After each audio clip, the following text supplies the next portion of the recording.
juca un joc, Subway Surfer. Cu toți știm acest joc ca minunatul joc al copiilor mici. Așa că eu încă îl mai am și m-am jucat eu mai mult. Uite ce spune asta aici. Ca să nu mi încurce, pentru că acolo nu cred că o să fie ceva. Ok, stați așa. Deci, să închidem asta și să ne jucăm din nou, ca să pot... Na, nu concentrat. Deci, nu sunt la fel de bun, sunt mult mai bun la Subway Surfer decât la Minecraft. Am scor 83.000 și X6 la trecerea scorului. Eu sunt un jucător extrem de bun pentru că mă joc foarte rar Subway Surfer. Am de muncit foarte mult, credeți-mă.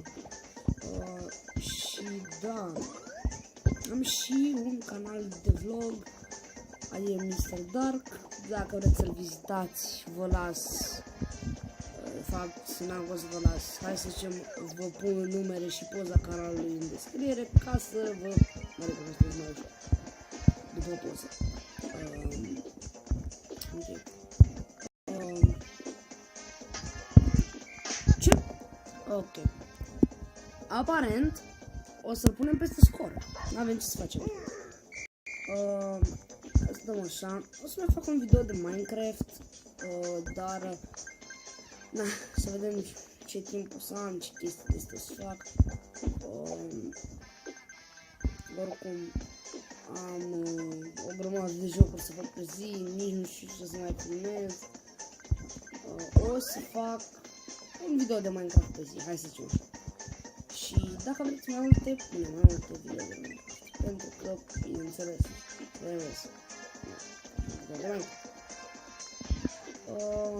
o să văd eu ce o să fac, o să încerc să fac ceva, toate că nu cred că o să reușesc, vom vedea.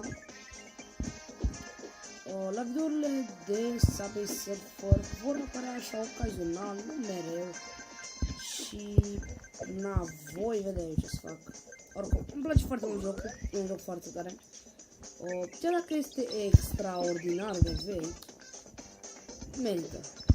Adică eu l-aș, dacă ar fi cu bani și n-aș fi un copil mai mic, eu l-aș lua. Oricum, acum am alt scop în cap, nu vreau să-mi iau ceva la Subway Surfer, am alt scop de îndeplinit. Nu o să vă spun ce, pentru că este canalul de gaming, pentru gaming am alte scopuri și tot așa.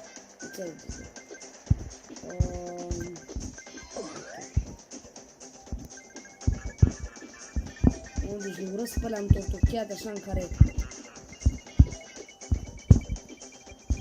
așa de mult de întors, de sărit, de mamă, e așa enervant și nu sufer.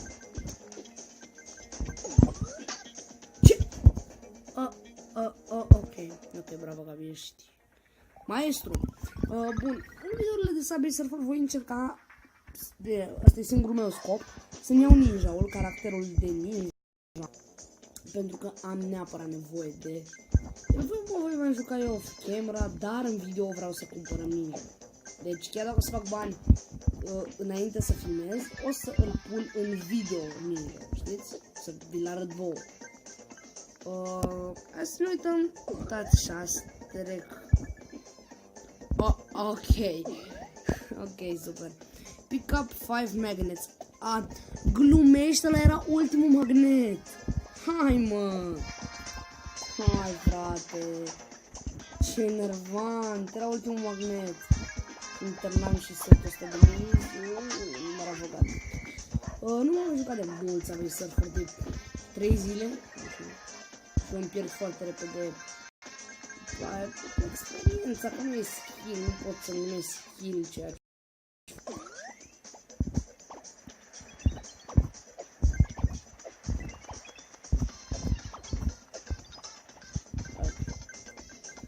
Vreau să-mi iau și un hoverboard, dar nu prea le folosesc mai mereu, deci... Ok, pick up 5 magnets. Și avem 7% oameni buni, hai să începem să ne avem. Deci, beat one friend, use one head start și pick up 2 jetpacks. Bătaie să bat un friend îmi trebuie net. să fac două jackpack-uri de alea, trebuie să găsesc două. Și ce am mai avut? Un head start mi se pare că am. Aba nu le-am consumat. Fai. Hai de mine și de mine. Trebuie să-mi bit un... Trebuie să folosesc un head start, dar de unde head start? Și ce-o să fac? O să-mi... De ce n-ai vrut să te apeși de 2 ori? Mai jucăm, mai continuăm. Nu, hai ca să fie și mai intens, poate mi trec scorul. Bine, trebuie să folosesc multe chei. Oricum, pentru skin-ul care vreau să le iau, mi se pare că îmi trebuie doar 15 chei. Deci, plus că majoritatea cheilor le-am recuperat ori din joc, ori din mystery chest-uri. Nu vreau să deschid mystery chest-urile pentru că nu știu dacă să-mi pice ceva bun. Sau dacă... Nu o să pice ceva bun.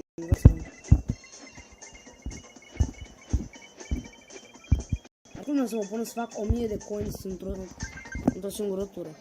Eu cred că ar fi extraordinar de greu.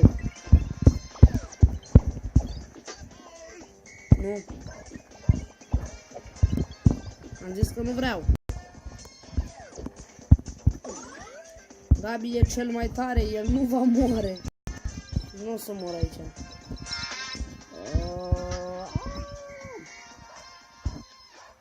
Oi, frate! Când am vrut să fac scorul ăsta, mi se pare că am folosit...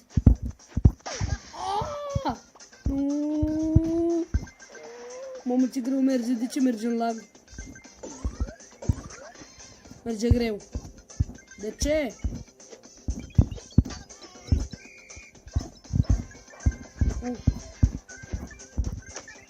Oleu! Văleleu, mamă, ce fază! Wow, asta a fost incredibil! Haideți să riscăm o cutie. Amin! Câți bani? Mi-a dat practic banii înapoi. E, asta nu-mi place. Hai să ultima cutie. Mai vreau să-mi iau banii înapoi.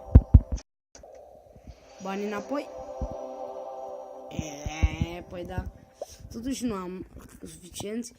Dar, da, cam asta a fost videoul de astăzi. Sper că ți-a plăcut. Dacă ți-a plăcut, nu uita să apeși pe butonul de like și ne vedem în următorul videoclip. Pa!